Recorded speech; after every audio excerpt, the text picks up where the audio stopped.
this week's drive, we get past any which way we can. Glide along with the cream of the crop.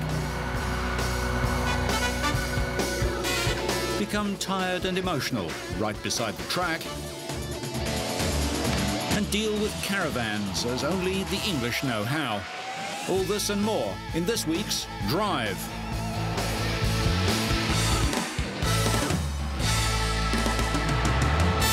The Indy Racing League went to Japan on a grey and hazy day for the third event in this year's 16-race series.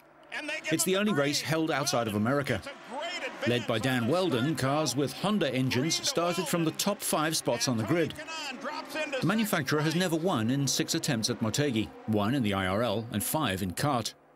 Wheldon, driving the number 26 Dallara, started from pole position and led all but 6 of the 200 laps. The yellow flag flew when the number 6 Team Penske car, driven by Sam Hornish Jr., who won the season-opening Toyota Indy 300, hit the wall on lap 88. Kosuke Mataura's number 55 Panos made contact with Hornish's left front wheel, causing the crash. Hornish is a master at the difficult art of the high groove, or passing on the outside high on the banking, where many drivers seldom venture, and many don't expect a passing move. But this time he got sucked into the lower car's slipstream, and it was a one-way ride into the wall. In the end, it was Wheldon from Emberton in Northamptonshire in England who took the checkered flag. Rookie of the year last season, he also set the fastest lap of 201.165 miles an hour. 25-year-old Wheldon has finished in the top 10 in 9 consecutive IndyCar events. After the race, he responded to a question about a potential future in Formula One with derision.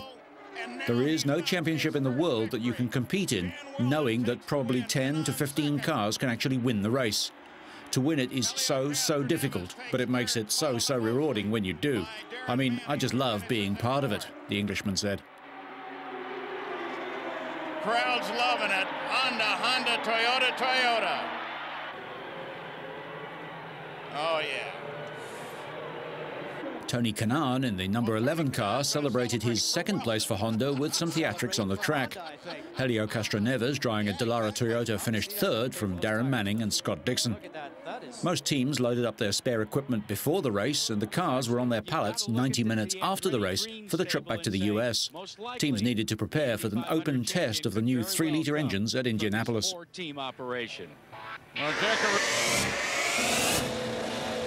Augusto Farfus Jr., stripped of his maiden win in Monza following a technical infringement, was on pole for the first race of round 2 of the European touring car season in Spain. The Brazilian rookie driver claimed pole position at a blustery Valencia ahead of his Alfa Romeo teammates Gabriele Tarquini and Fabrizio Giovanardi. The weight advantage of the Alfas told early on as they pulled away from the BMWs.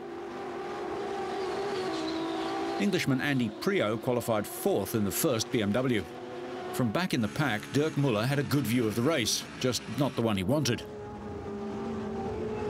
On lap 3, Giovanardi took the lead and defending champion Tarquini moved to the front on lap 7 without too much resistance from his teammate.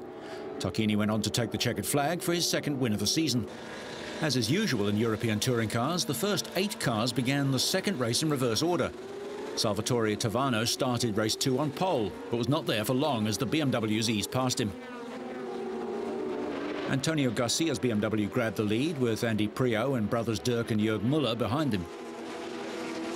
The Alfa Romeo again used their superior speed to cut through the field, Giovanardi claiming second place with this move on the grass, bringing Tarquini with him. The pair of Alfas then sliced past Garcia's BMW to return to the head of the pack.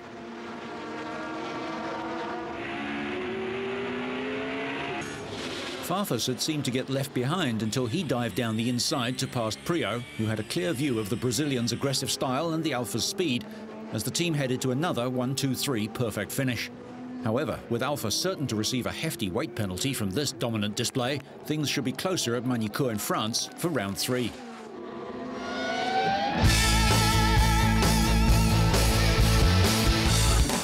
Owners of 4x4s are increasingly finding that they have no idea how to use their very capable new toys. So Land Rover have established a training regime for owners and dealers to demonstrate what their cars can do and to teach proper, responsible and safe operating techniques. Land Rover Experience does two things. Firstly, it helps educate our customers in how to get the best out of their product, understanding the new details and features, and how to behave responsibly off-road when driving over grass and farmers' fields, for example. We explain what we're about, which is releasing the spirit of adventure in owners of the current product and teaching them how to use those vehicles for holidays and their outdoor pursuits. It may look pretty tame from the outside, but from inside it's steep, high and scary. Land Rover used the recent outdoor show in Birmingham to showcase their vehicles. It was a chance for new buyers to see firsthand how the car coped with different terrains and for potential owners to get an idea of just how much has been added by technology, such as descent control. Because true off-road driving in Europe is now largely restricted to specially set-aside areas which can get fairly busy, it's important for novice off-roaders to have a good grasp of the do's and don'ts before venturing out for the first time.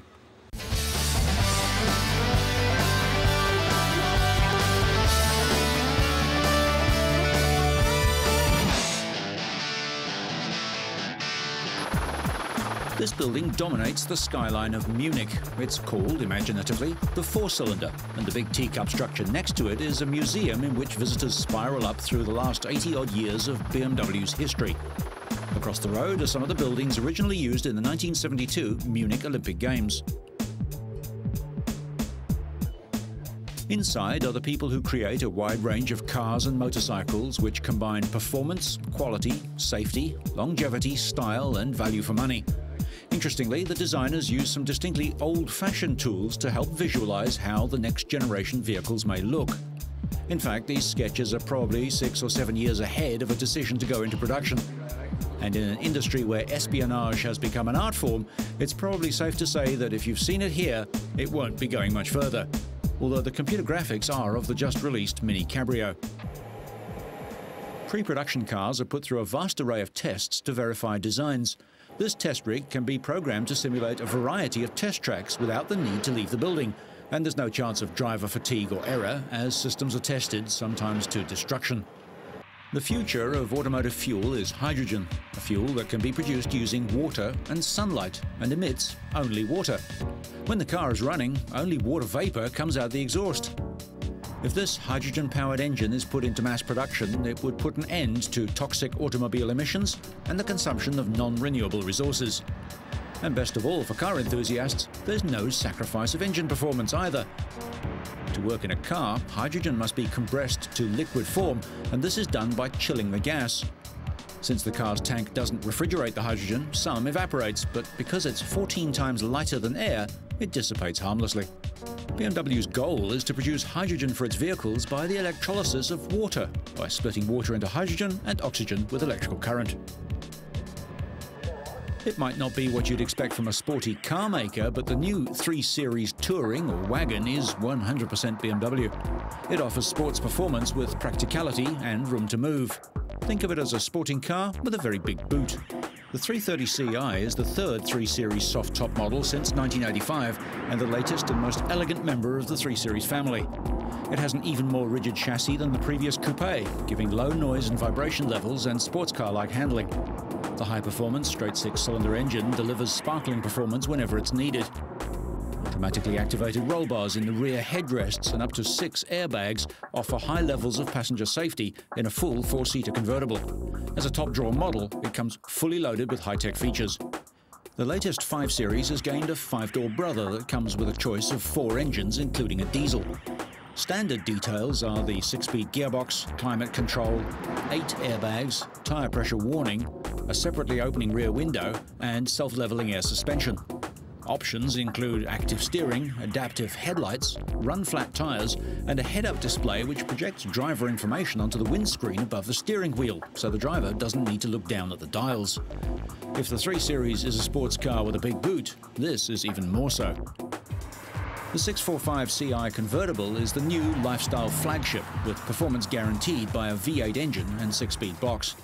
Unique to this convertible, the rear window can be lowered independent of the roof, along with the side windows to provide wind-in-the-hair motoring without exposing scalps to the midday sun. Or left in position, the rear screen works like a wind blocker when the roof is lowered. With the roof down, boot capacity is sufficient for a medium-sized suitcase and 2 full-sized golf bags. The 7 Series is a statement of success and wealth, boasting powerful and frugal 3.6 and 4.4-litre V8 engines, electronic suspension, and advanced features such as iDrive, which controls more than 700 electronic tasks. The industry-leading 7, with 75 new features, is the car for industry leaders. Following the success of the X5, their first venture into sports utility vehicles, there's now an X3, although it's not much smaller. The X3's wheelbase is an inch less than the X5's, and the X3's black plastic bumpers are only 4 inches closer together. The width and height differences are minor too, and the X3 offers more rear seat headroom and legroom. Of course, BMW have also built motorcycles for over 80 years. The new 1200cc Montauk is a variation on their laziest model, a cruiser that is all about life in the slow lane, seeing and being seen, and making the ride part of the journey instead of just the bit before reaching the destination. The bike's flat twin engine is equipped with modern 4-valve technology, digital engine control and dual ignition to meet the toughest emission requirements. Like all big BMWs, it has shaft final drive and ABS brakes too.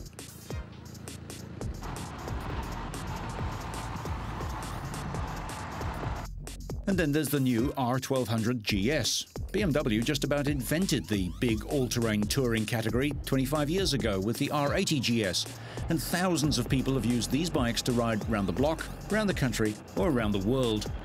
Developed in the early Paris-Dakar rallies, the flat twin shaft drive GS has evolved from an 800 into a 1200 with an enviable record for rugged reliability, comfort and handling, on the road or off it. The latest version of the GS is smaller, lighter, more nimble and more powerful, and somewhere there's one with my name on it.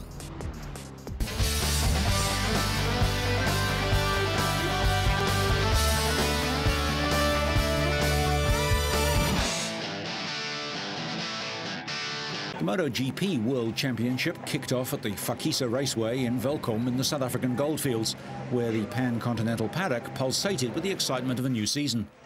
On a bright autumn day, the teams made preparations for the first race as the riders attended safety briefings, equipment inspections and pre-race interviews and photo sessions. Later in the afternoon, Alex Barros helped MotoGP newcomer Neil Hodgson make the most of his first visit to Welkom on a trip to the Tabong Art and Cultural Centre. The pair were joined by Manuel Poggiali and were treated to a dance show including Zulu, Tswana and Xhosa tribal routines and the traditional Monyonyako song. Poggiali will be hoping to carry the rhythm to the racetrack as he looks to repeat a hard-earned 250cc victory at this track a year ago.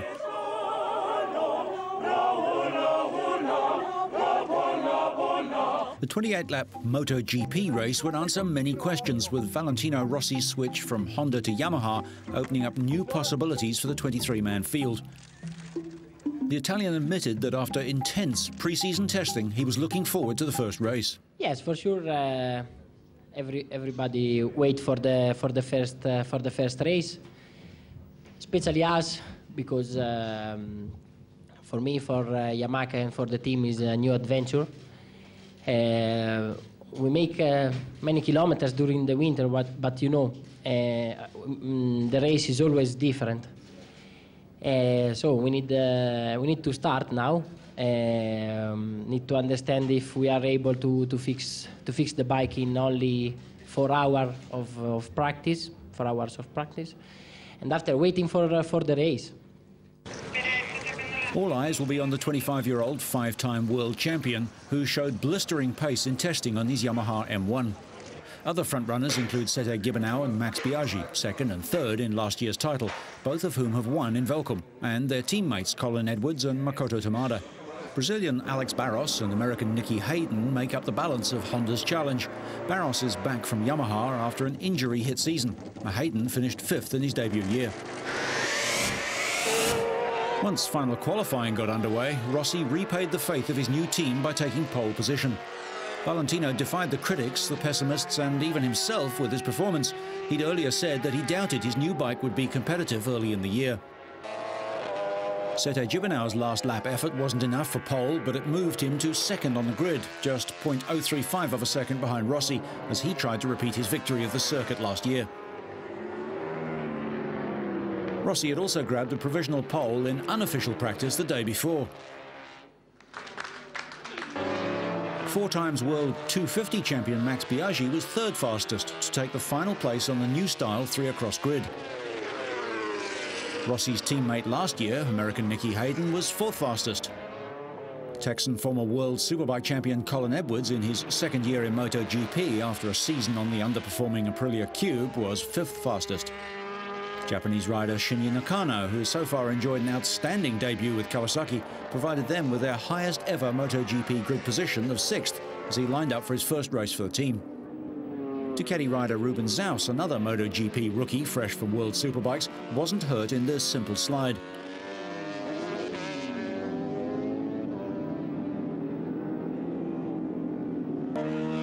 Nakano's Kawasaki teammate Alex Hoffman was another rider to road test his leathers during time practice, although his bike seemed keen to finish the lap without him.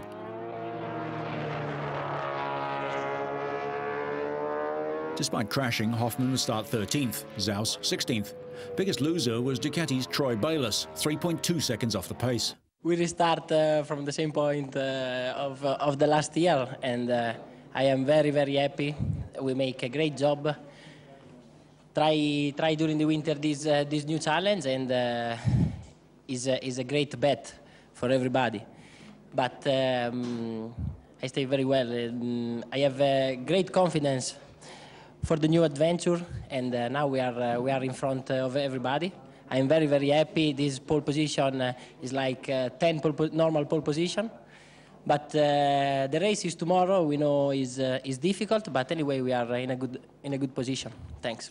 Pre-season favourite Randy Depunier stamped his authority in the 250cc class with a new pole record of 1 minute 35.3 seconds and pole position for the 7th time in his career. Sebastian Porto was his closest rival, lapping within 0.079 seconds of his fellow Aprilia rider and briefly holding provisional pole position. Manuel Poggiali and Dani Pedrosa, reigning 250 and 125 world champions respectively, start 3rd and 4th. Andrea Dovizioso claimed the upper hand in the final qualifying session for the 125cc race, taking pole position in a time of 1 minute 40.9 seconds. Roberto Locatelli had been fastest in 3 previous sessions, but couldn't match Dovizioso despite lapping within a 1/10 of a second. Mirko Giansanti made it 3 Italians in the top 3 with a surprise late lap. Valentino Rossi led away from the start of Africa's Grand Prix, but relinquished the lead twice during a desperate battle with arch-rival Max Biaggi on his Honda. Biaggi took the lead briefly during the 7th and 21st laps, but Rossi hit back quickly to become the first man to win twice in the Premier Division, the 4.2-kilometre Fakisa circuit. The 2 riders broke clear of the rest of the field from the beginning, with only the man who eventually filled 3rd place, Sete Gibernau, able to stay with them during the first few laps. Biaggi's Honda looked to have the legs of the Yamaha in a straight line, but it was in the final few right-handers before the start-finish line which gave Biaggi trouble. And on the 2nd last lap, Rossi swept ahead again and held on for a historic win by a narrow 0.21 of a second. Gibernau was a lonely 3rd, 7 seconds behind, with Barros 4th. Rossi becomes the first rider in the Premier class since the late Barry Sheene to win the opening race of the season for 4 years in succession. It was also a record 23rd consecutive podium finish for the world champion.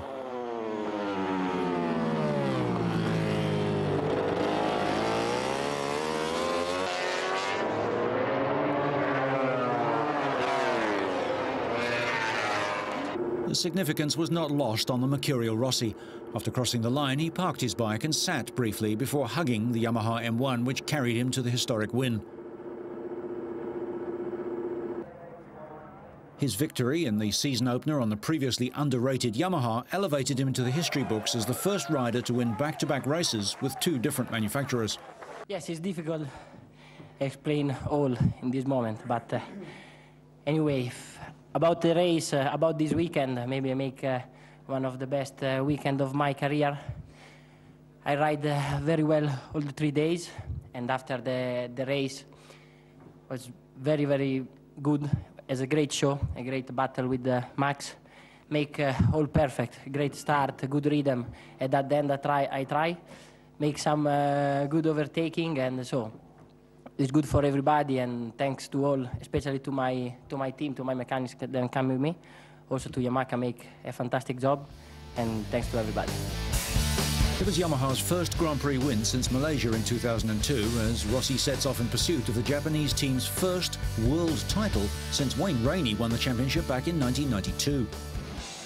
Last year's 125cc world champion Daniel Pedrosa of Spain snatched a dramatic last-lap victory from under the nose of France's Randy Depunier in the 26-lap 250cc race.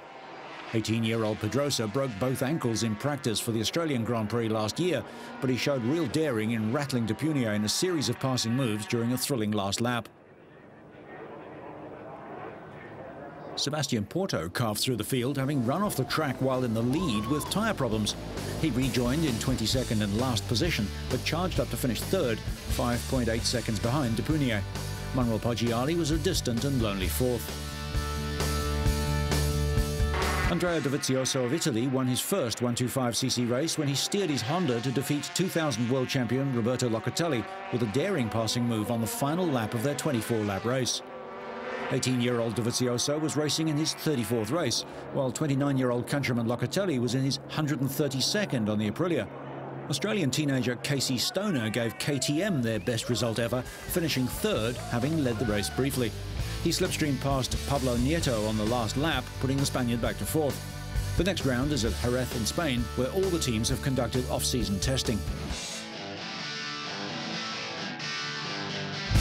The Easter weekend in England is often remembered by road users as a long traffic jam behind a caravan, but for hundreds who gathered at an oval circuit, it was payback time, watching a caravan demolition derby at the 4th British Caravan Grand Prix. You follow caravans every year, don't you? Especially this time of year. It's just a sort of one-off meeting we do every year. Just good fun. You know, it's just a different, just change from racing cars all the time. I mean, we do vans as well and things like that, but caravans are good because they just make such a mess. It's not an obvious form of motorsport, but for a dedicated band of British banger racers, it's the latest in a fun day out on the track. A caravan demolition derby. The defending champion admits that there's little skill involved. Basically, you just put your harness on, take your brains out, put your foot down, and just go. The race is over 10 laps, and to win the title, a driver must end the race still towing a caravan, or its remains. The first couple of laps provided the main demolition mayhem as the recognisable structures of the caravans soon disappeared, leaving the cars towing just the metal frames. The event gets more sophisticated every year, and onboard cameras were introduced for the first time this year. The growing reputation of this kamikaze challenge and the good weather drew a record crowd to the event.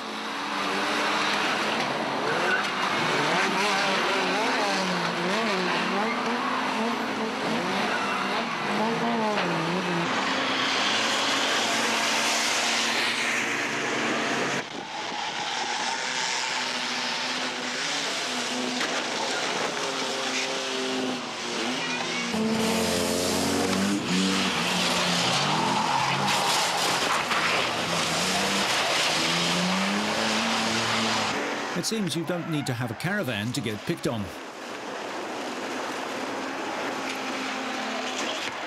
But eventually it was all over, and in the silence, Phil Broadfast, a 30-year-old mechanic from East London and a rookie driver in this event, was delighted and amazed when he survived the carnage and emerged the winner.